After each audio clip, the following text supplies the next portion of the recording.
Hey everyone, and welcome to Sasquatch Theory. In this episode, we have Don from Idaho, and he has some really interesting Bigfoot encounters that he wanted to talk about.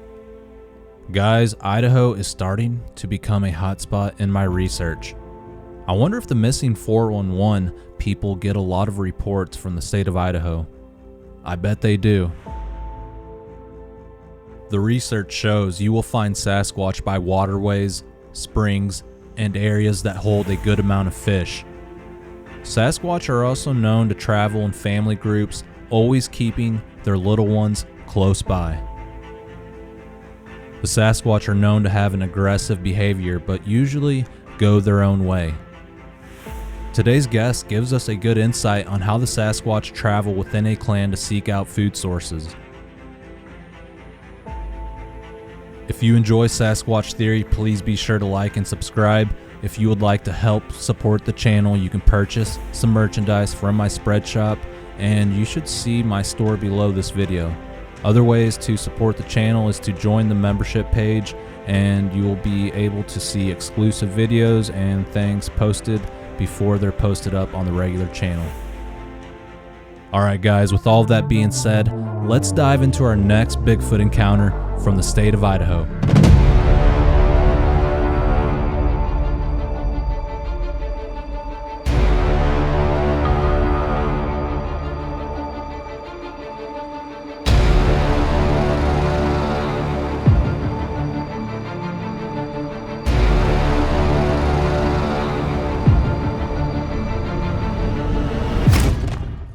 All right, Don, welcome to Sasquatch Theory. How are you doing today, sir? I'm very good. How are you? I'm doing excellent, thank you. Don, you had an experience or an encounter in northern Idaho. If you could kind of tell us a little bit about yourself and the encounter that you had. Sure. I'm like you said, I live in northern Idaho, um, and actually, I live in an area that's been in the news quite a bit lately, in Kellogg area. Um, but lived here a good share of my life, good 25 years, and grew up in Missoula, Montana. Um, and anyway, we moved over here in 1994. So, yeah, basically, I'm an outdoorsman. I like to hunt, fish. 50 years old. I am handicapped now. I don't get out as much as I used to, or can't get out as much as I used to, but trying and at least go out and enjoy the outdoors. Um, I was a heating and air conditioning service technician for 20 years and married and have 3 children. Very good. Don, Yeah. if you would kind of guide me through your experience that you had, and if you could just give me a rough area if you don't want to say the exact location. Sure. I've actually had 2 encounters and 1 sighting, um, all in approximately the same area.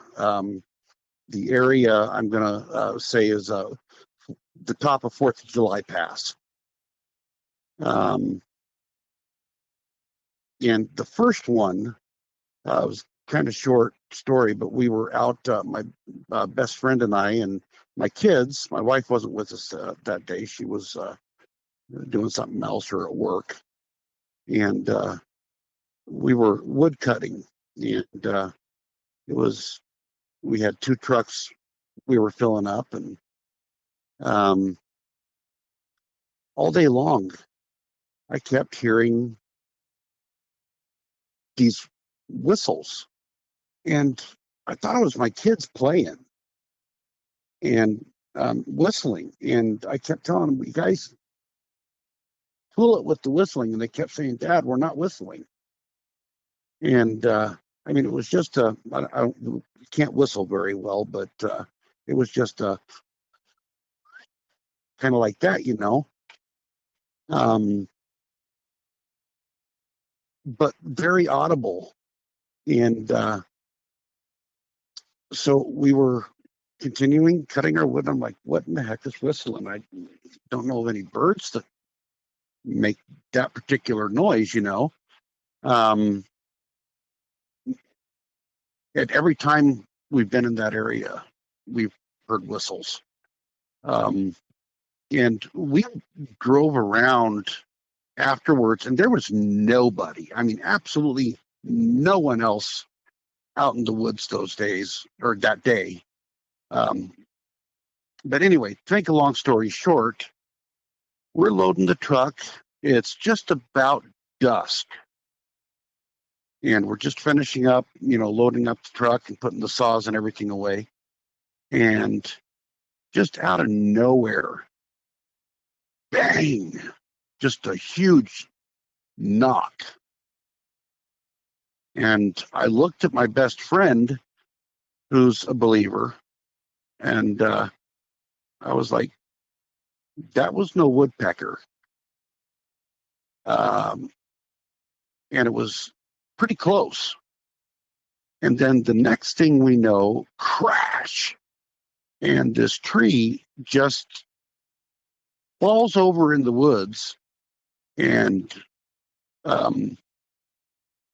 we went over there to it. We got our flashlights out and walked in carefully and slowly. And we found this tree, and there was, I mean, it was a green tree. It wasn't rotten by any means. And you could tell it was the one that just fell. It was very fresh. And when it fell, it didn't like snap or anything like that. It brought the roots up with it. And so, you know, like I said, I'm not the kind of person that thinks that everything you hear out in the woods is a Sasquatch.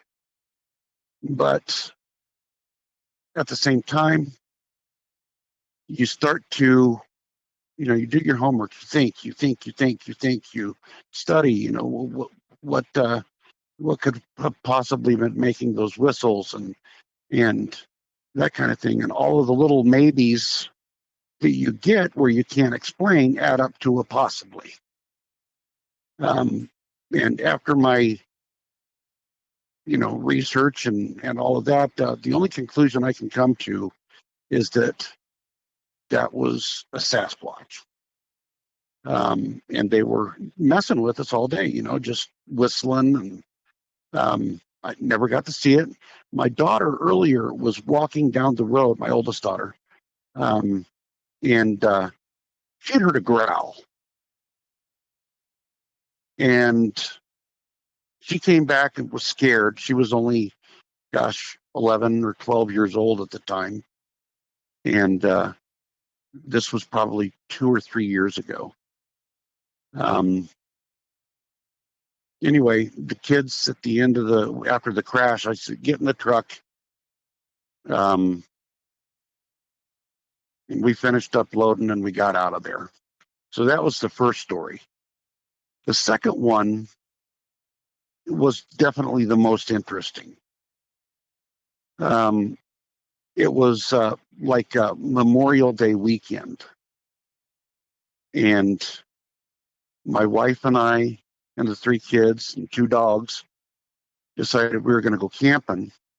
And so we went up in roughly the same area, up 4th of July.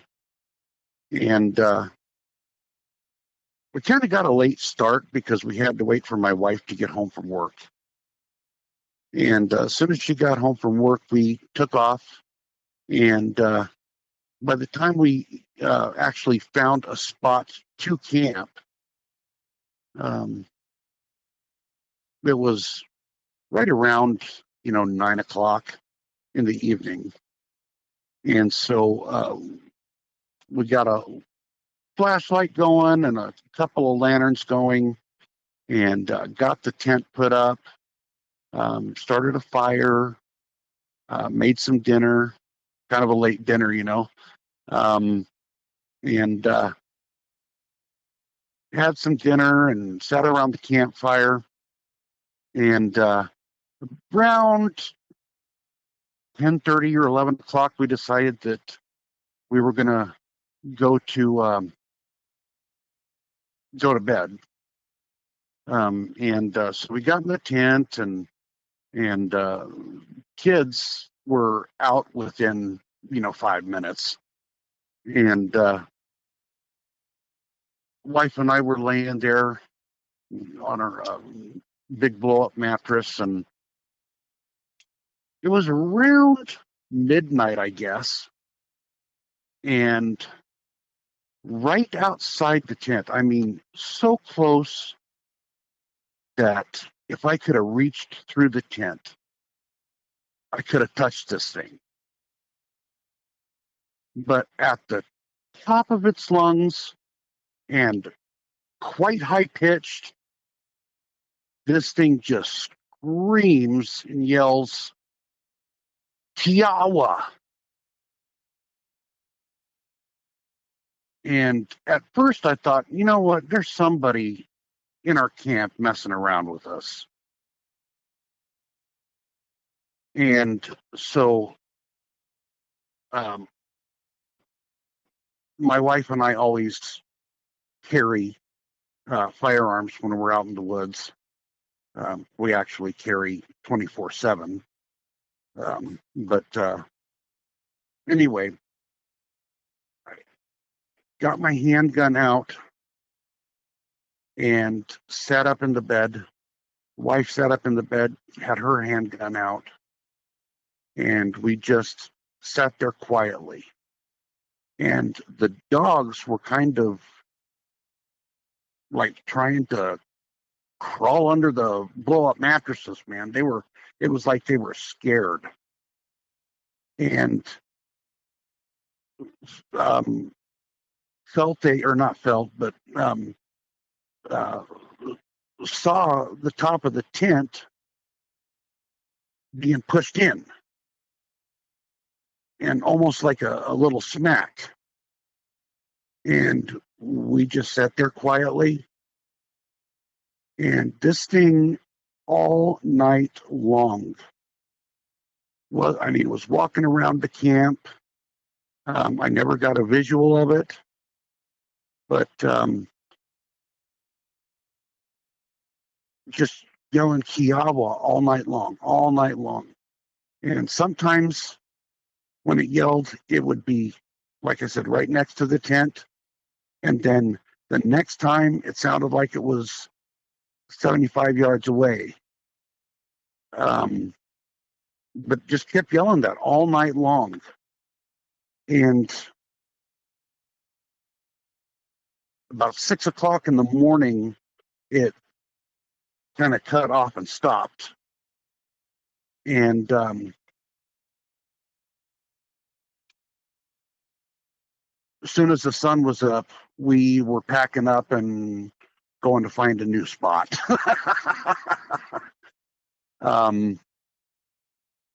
Like I said, I have never heard that kind of scream before. I've heard like the Ohio howls and whoops, things like that, but never ever heard. I mean, it was like it was screaming a word, with vowels and consonants. And where we were camped at that night, it was like when we left in the morning, we were looking around for, other people camped in that area, and there was nobody else camped in that immediate area. It was a good 400 or 500 yards, before we would even find another campsite. And then we've got a large tent, so something that was large enough to push the top of the tent down with complete ease. I'm almost 6 foot, and I can't reach the top of my tent. There were no leaves or branches or anything like that near the tent, so it rules that out.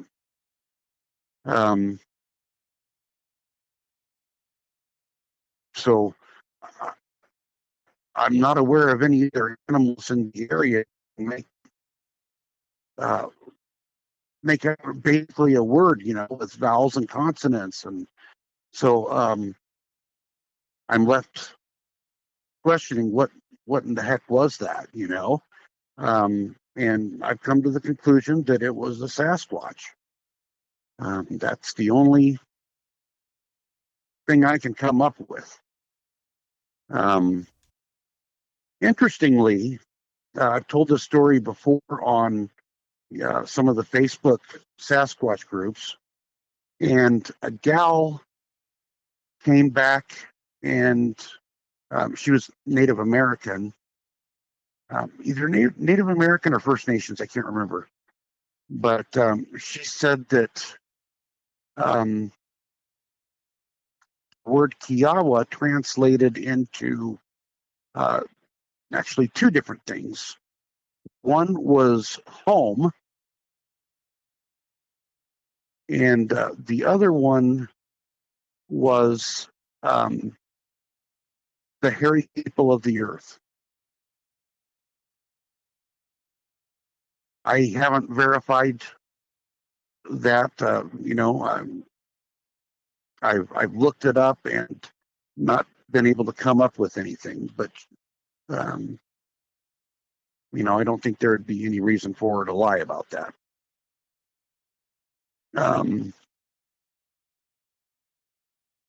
So that's my second story. Okay. Would you like me to continue with a third, or? No, before you do, I'll just go ahead and ask some questions right now before you go into your next encounter. Did you ever go outside to try and get a good look at the creature? To be quite honest with you, no, because it was, like I said, right outside the tent, and we were all scared to death. The kids were asleep. The dogs were freaking out, quietly freaking out. They were just keeping their yaps shut. But we just sat up all night with our handguns in our hands. No, I did not try. And the only thing I did do was I unzipped the flap to try and get a look, but I didn't see anything. No, I don't blame you for not going out when I would have activity here and I knew they were outside. I wouldn't go out just because I knew for a fact that what was out there was Sasquatch. It kind of freaked me out. Yeah, I mean, when they're that close, I mean, honestly, like I said, right outside the tent, that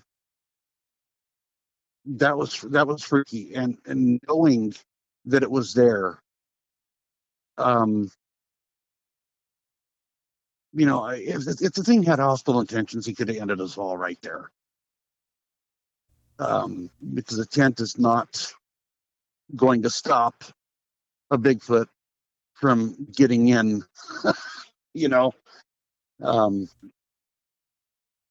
So, I don't think it was hostile. I think it was irritated that we were in its area.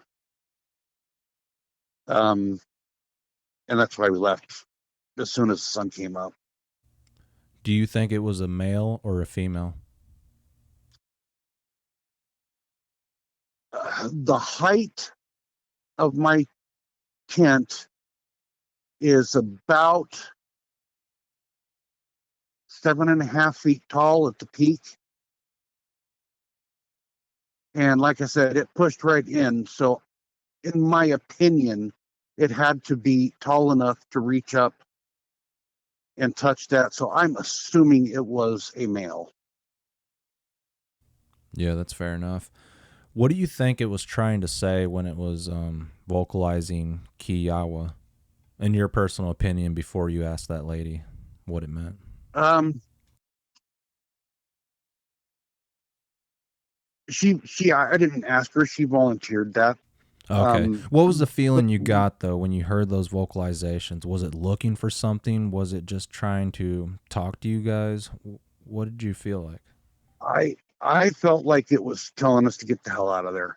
This was his home. That's what I felt. Could you smell Um, anything at the time? Anything unusual? Did you see any lights or anything weird happening in the no, woods? no. Um, it was dead quiet. That's the only thing that I noticed. I mean, it was like not even crickets, you know. Um, Kind of sounds like it was looking for someone or maybe one of its family members. That was just the you know, impression I got. yeah. Um, I just felt like it didn't want us there. Um, and quite honestly, I didn't want to be there. Yeah, yeah. That's probably the case, and it was probably trying to scare you guys out of the area. Yeah, so it succeeded. Uh, Yeah, yeah, absolutely. um, What happened next after this? So you've had two experiences now, and yes, where were you at when you had your next encounter? If you would, please go into that. sure. Next encounter was up the North Fork of the Coeur d'Alene River. Um, and I was out fishing. There's some little streams that I really enjoy fly fishing. And there's one stream up in there that it's wooded, um, but not so bad that I can't get around in there. So that's the stream that I fish. It's called Cascade Creek. Um, but it was early in the morning, right around 6 a.m. that I got out to the creek. And I felt like as I was walking along the creek and fishing, that it felt like I was being stalked or paced by something in the woods, just inside the tree line. And so I kept a fairly close eye um, as I was fishing. And I take when I go out there, I usually um, instead of taking a metal stringer or a rope stringer, I like to cut a willow and use a stringer for the fish I catch. Or use that willow as a stringer, kind of a Y shape. Um, and I had probably oh 4 or 5 fish on my stringer, so it was just about uh, one more, and I had my limit. So um, excuse me, I was continuing walking and kept hearing something with footsteps, and um, I'm a little bit hard of hearing, so it's hard sometimes for me to differentiate, um, like bipedal steps from, like a deer or a cougar walking in the woods. Um, Typically, you're not going to hear a cougar anyway. They're so stealthy. But, I really wasn't thinking much of it. Um, but kept fishing, finally got my last fish, and I thought, I'm going to head up here to this meadow and have some lunch before I walk back to the truck. And so about that time, I had turned to pick up my stringer, and I saw a peak like a tree peak from behind the tree. Mm-hmm. Um, Probably a good 9 feet tall. Um, I did get a smell,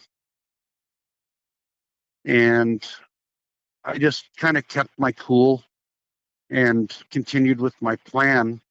But I thought, you know, I'm going to just take these fish off the stringer and just lay them out on this stump and see what happens. And I'm going to walk away, but stay where I can see and see if anything happens. So I did that. I walked away, and I sat down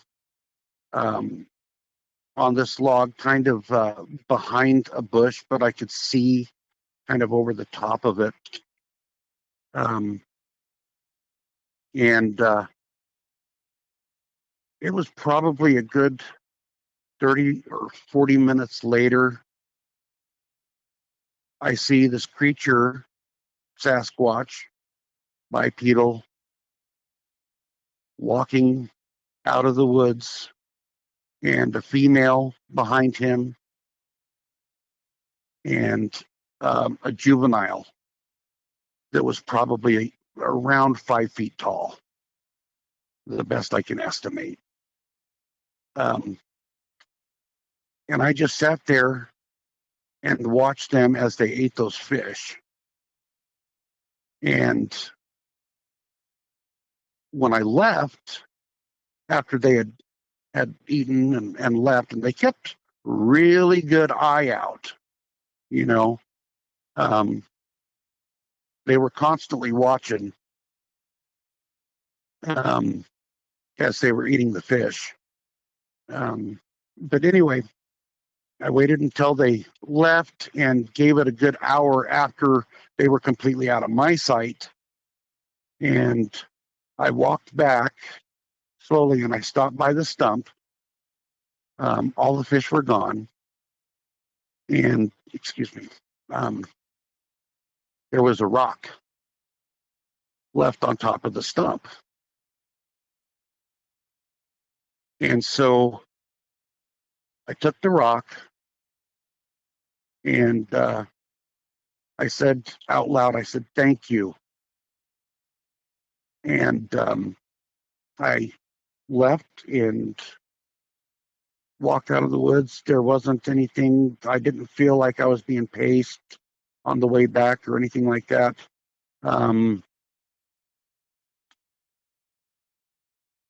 The smell had gone, and I mean, that smell was something else. I've never smelled anything like it. It's kind of, everybody says like um, wet dog smell. I didn't really get the wet dog smell. I got um, like rotted food mixed with skunk kind of smell. But after they had left, they were out of the area, or at least I felt safe enough to walk out to the truck. So I did that. Took about an hour and a half to get back out to the truck, and got the rock in the truck and all my fishing gear put away, and drove home. So that's my third experience. Actually, a sighting. Yeah, I appreciate you for sharing your encounter with me. If you would, could you describe the features on each Sasquatch that you encountered, the male, female, and juvenile? Absolutely. The male, like I said, I figure, somewhere between 8 and 9 feet tall.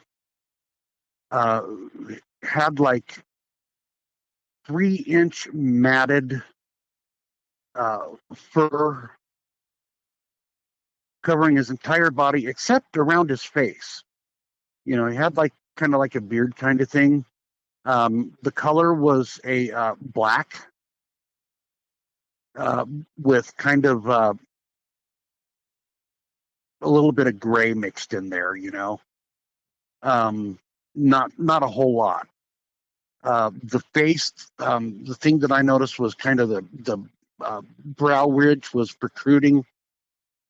Eyes kind of sunk in.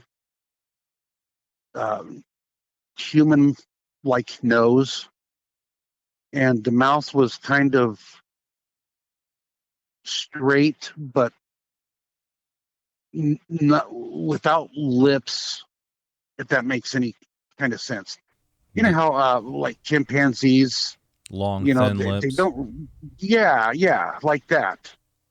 Not like human kind of lips, more ape.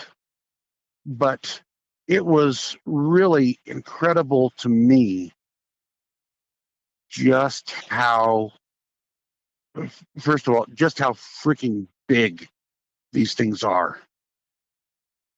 I mean, barrel chest for the male. Probably 3.5, 4 feet wide at the shoulders. Arms. His hands like could touch his knees without bending over.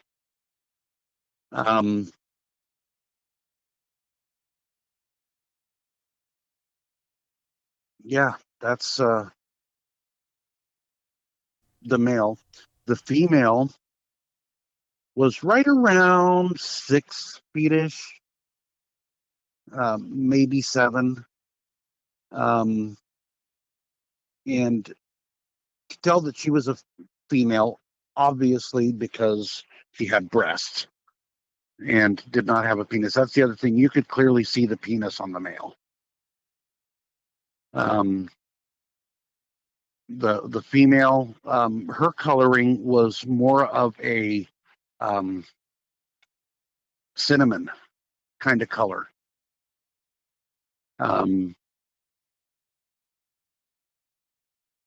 And kind of the same features. Also kind of a cone. They call it sagittal crest in apes. The male had that as well. All 3 of them did. Same kind of features: eyes sunken in, protruding brow ridge, human-like nose, and the thin, straight lips.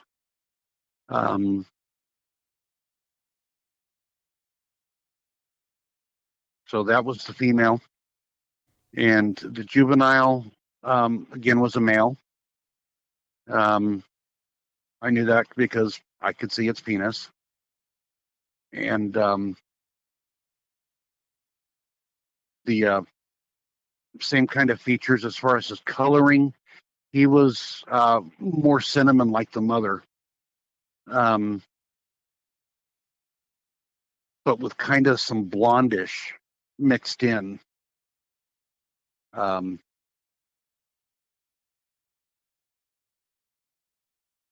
Cone head, basically all the same features except more sunken in, or not more sunken in, but smaller features, because it was obviously smaller, right around 5 feet tall.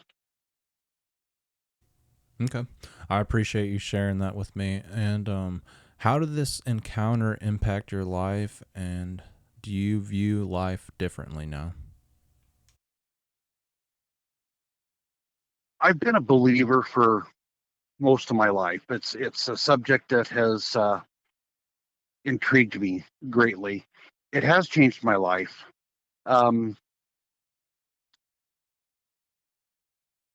Definitely impacted me that, I'm a Christian man. And some people say that, and I've heard it said that people who have, like a near-death experience or an actual out-of-body experience, are more prone to have encounters like this. I don't know why that is. I don't believe that they're supernatural in nature. I believe that they are an animal of this earth.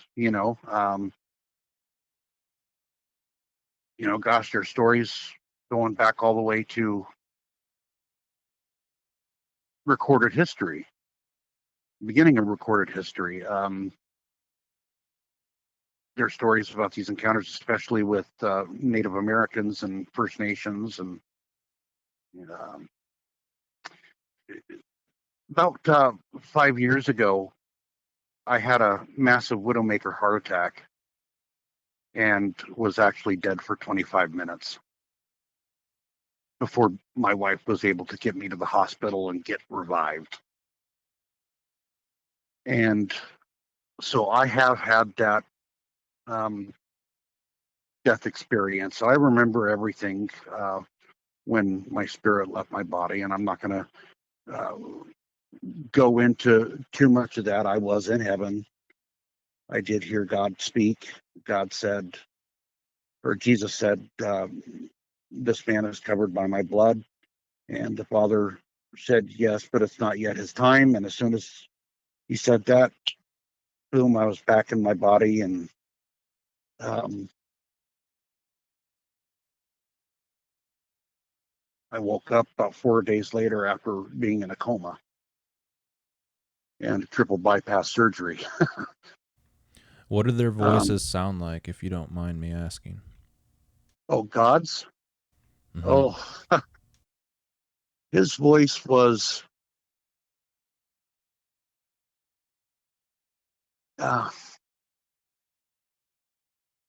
very powerful.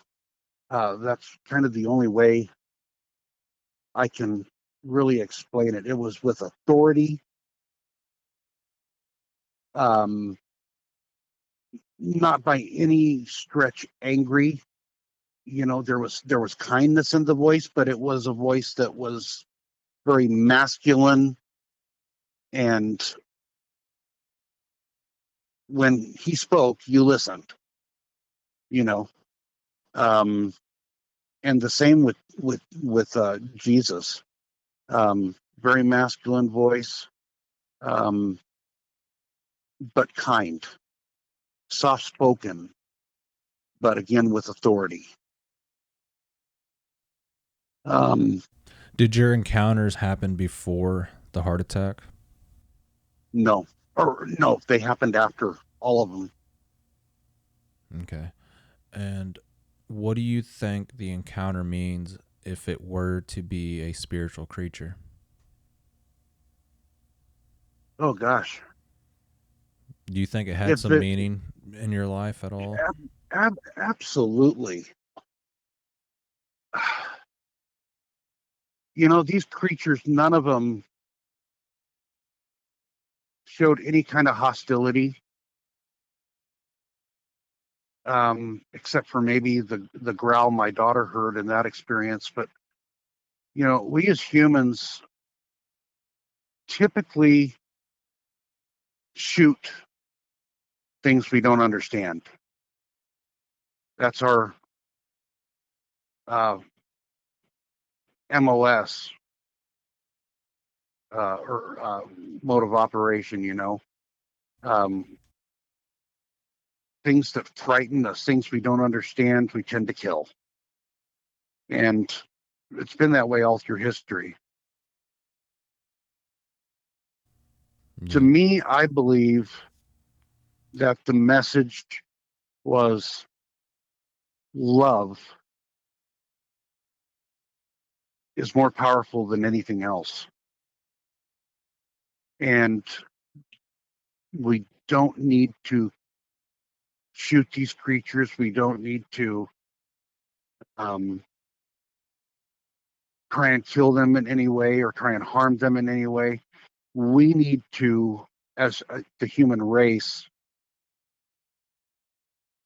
get back to a place where love is the primary goal of everything, if that makes sense.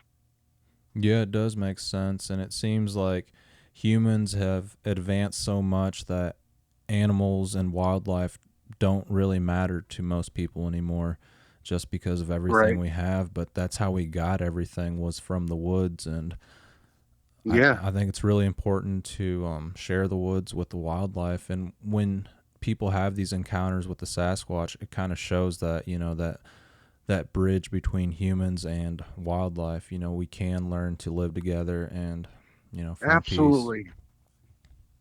I've been back to that area where I had the sighting um, several times since then. I haven't seen him again, but every time I go, I try to leave like a jar of peanut butter that's opened, or apples, or something there. Um, and what I want to communicate to them personally is I'm not going to hurt them. I want to befriend them. I want them to know they have nothing to fear from me, Yeah, yeah, and that that that was my not attitude too. you know. Yeah, Um, so that's kind of where I'm at. They're more human than they are animal, in my opinion. yeah. And this encounter happened in northern Idaho, correct? Is that pretty close to Canada? Um, yeah, not too far. It's probably a good 4 to 5 hours to get to Canada from here. Yeah, but I mean, the area that you were in, it's pretty remote, right? Oh, absolutely. Yeah, it's uh, 22 miles back in the woods. Yeah. Why do you think they were following you when you first went in there? Do you think they already knew your mission and that you were going to be successful in that area? Yeah, I think that they, have obviously seen other people fishing before. I'm certainly not the only one that knows about this stream and knows that it's clear full of fish, trout, um, and quite frankly, I mean, I felt like um, they were hungry and wanted some food, and that's why I left the fish. Yeah, yeah, very good. So you think if people are having Sasquatch activity when they're fishing, do you think they should leave their fish? Like, is that a go-to thing that you think people should do when they're having, that experience? Yeah, absolutely. Now, I'll say this, especially in today's economy, we're seeing grocery stores that have bare shelves. So it's not quite as easy today for people to fill their freezers and provide for their families as it was even 5 years ago or even 3 years ago. Um, so if they can, some people might be counting on those fish to feed their families. And I certainly wouldn't want them to not feed their family to feed the Sasquatch. But if they could even leave, two or three, or leave half, or leave what you can, something to let them know that we're friendly and we can live together and we can um, coexist on this planet without violence and anger. Yeah, yeah, I agree. I had an experience one time when I was fishing at a place called Merrimack Springs, and they have rainbow trout there, brown trout. And Mm-hmm. I caught a few fish, and I was cleaning them up, and a game warden walked up behind me, and she asked, "Hey, do you want these fish?" And I was like, "Yeah, sure." And they were like in a Mm-hmm. plastic bag, and it looked like they've been out of the water for quite a while. So I was like, "Yeah, well, Mm-hmm. I'm gonna take them home, and I'm gonna gift them to the Sasquatch." When I got home, Yeah. I put them in a basket that's probably about 70 yards into the woods away from the yard. And an hour Mm-hmm. later, I walked towards that area, and the basket was at the edge of the woods right in the yard. So they brought the basket back to me an hour after I put those fish there. I don't think a That's raccoon or a wow. dog or a house cat would do that. No, absolutely not. That has to have be something with hands, something with thumbs, Mm-hmm. you And know? that was the impression I got, that when they brought the basket back, they were thanking me and they wanted more. They were letting me know it Absolutely. was them. Absolutely. Yeah, so they love Um, fish. It's something that, they need in their diet possibly, and if they're going through a hard absolutely. time, Mm-hmm. they'll let you know. Mm-hmm. That's another thing. These animals, they did not look animals. Like I say, I think they're more human than they are animal. Um, Judging from the faces, you can't, unless you've seen one, you can't really understand just how close to human they are. It's incredible. Yeah. Yeah, I Um, agree. It's wild how hairy they are, but yet their yeah, face looks so human, and you can tell that there's an intelligence behind those eyes. absolutely, absolutely. And I've heard things before, like the ones with red eye shine are the mean ones. I take all of that kind of with a grain of salt. Um, sure. I mean, there are good ones and there are bad ones. There are good humans and there's bad humans.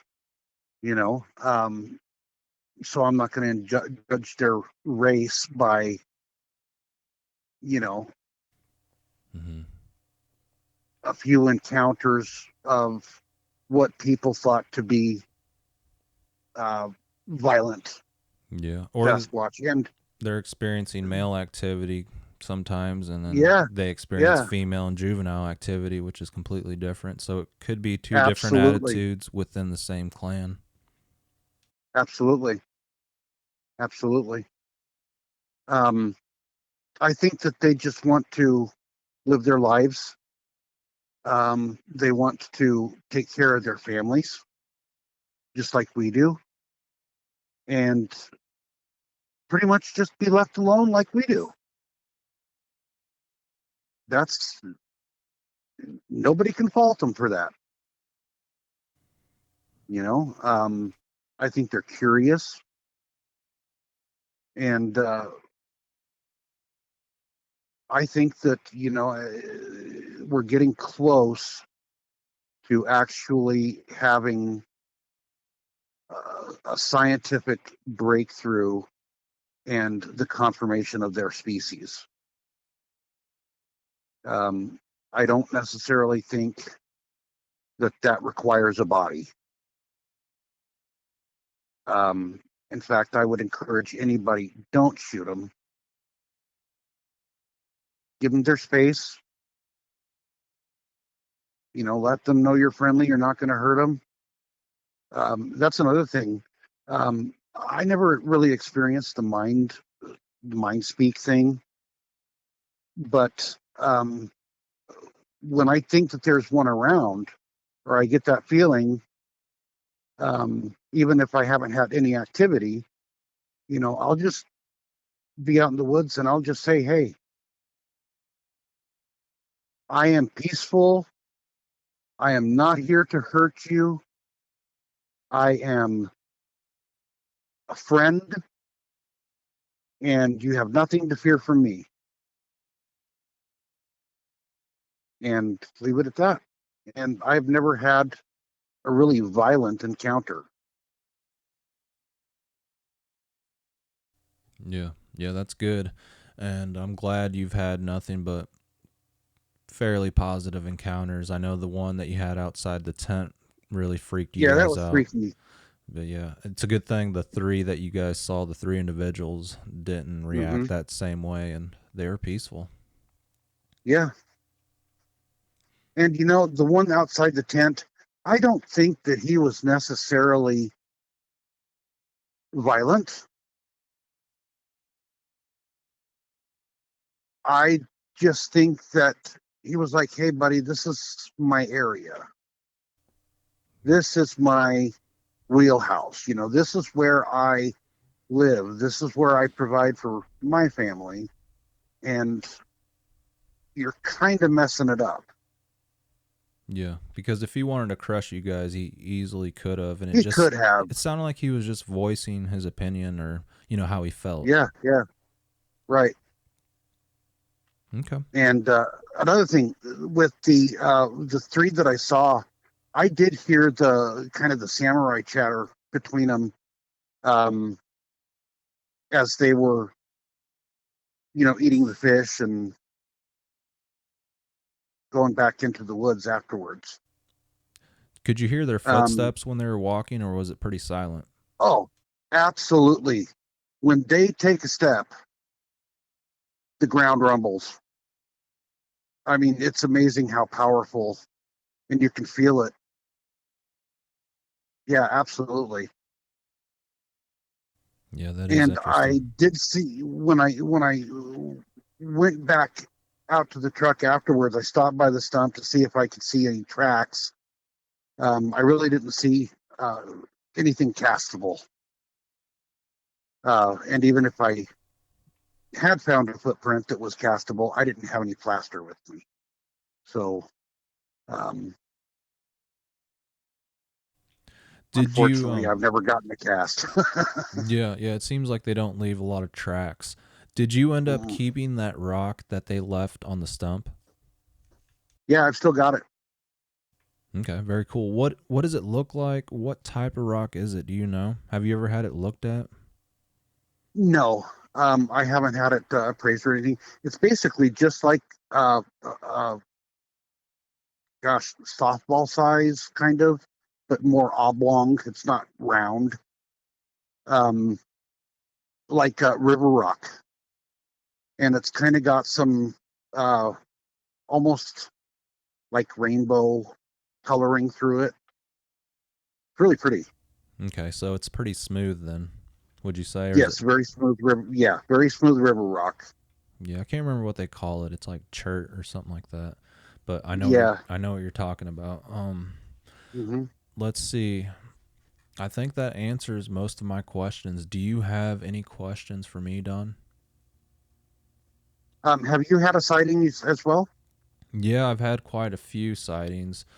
In Awesome. 2019, I had a whole clan of Sasquatch here, and I had a ton of experiences, and then I ended up seeing an adult that was jet black, and he had these white stripes going down his back, and he walked away in the same manner as the Patterson Gimlin film. He was to my left, Yeah, it looked yeah. over a few times, and it ended up disappearing. But probably about 3 weeks after that, I encountered a juvenile, pretty much in the same area, except this one looked completely different. It didn't have like a round head. It was still jet black, but Huh. it had this conical shaped head, but it was elongated. I don't know how to explain it. Kind of like Nefertiti, in Egypt, like how Hmm. she has that Yeah, yeah. elongated skull. It was like that long, but it was pointed at the top. But this thing wasn't matted at all. It looked groomed, and it was the darkest black you've ever seen, coal black. And Huh. it just looked completely different than the one I seen before that. And I've had a Wow. lot of experiences. It would take a long time to go through them all, but yeah, Sure, I've seen them all. sure. Yeah. So you understand when I say you can't possibly understand until you've seen one. Yeah, yeah. You just can't. You can't. People I mean, throw it's the term mind blown loosely. That is a real thing, and that can really happen to a yeah, person. People call it shock, but your absolutely. mind can really be blown away. Oh yeah, yeah. Um, Definitely a life-changing experience for me. Um, I have come to believe that that there's a lot about this Earth, this uh, universe that we don't know, and we can't understand. We don't know at all, and the people who are naysayers say no, they don't exist, and all that. Whether they are a spiritual being that's capable of, you know, shifting in and out of dimension, whatever. I don't believe in the whole alien theory. I just don't. um, I think that they're, in my opinion, of this earth. Um, I mean, it wasn't too long ago that uh, the giant gorilla wasn't known about, or was just, a cryptid until they actually discovered it. And as a human race, we're just too arrogant. We think we know more than we do, and we don't know what we don't know. And I think that if we open our minds and are more willing to be open to the possibilities of these things, these creatures, and the other things that we don't know, we could really learn a lot. Yeah, I agree. It's something you have to see to believe, and you have to experience Mm-hmm. it for yourself. And I don't blame skeptics. They don't know. It doesn't make sense, honestly. When you see one of them, it's like, man, how have these things been avoiding people for so long? So, Yeah. the questions still remain even after you have your experience or an encounter.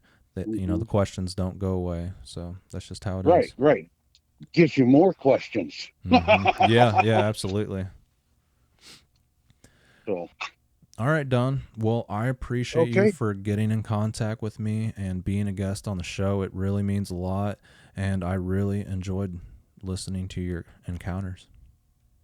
Thank you. I enjoyed telling you about them. And that's another thing, real quickly, is that people need to just start speaking up. Um, you know, I'm 50 years old. I'm handicapped. I don't care whether people believe me or not. I know what I've experienced. I know what I've seen. And we just need to tell the story.